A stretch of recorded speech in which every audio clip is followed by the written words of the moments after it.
If you're seeing x.com or Twitter error code 7, the good news is that this is usually a quick fix.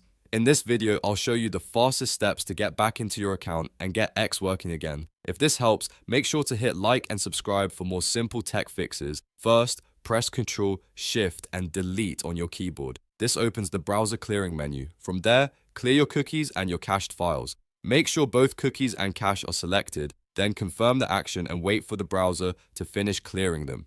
This step often removes the data causing the error.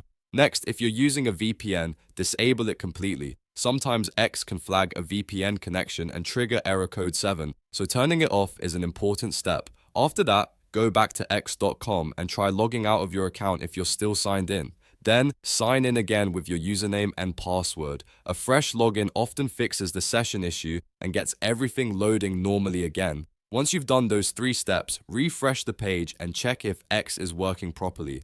In most cases, clearing the cache and cookies, turning off the VPN, and logging out and back in again is enough to solve error code 7. If this video helped you, please like the video, subscribe to the channel, and leave a comment if you want more quick troubleshooting guides like this.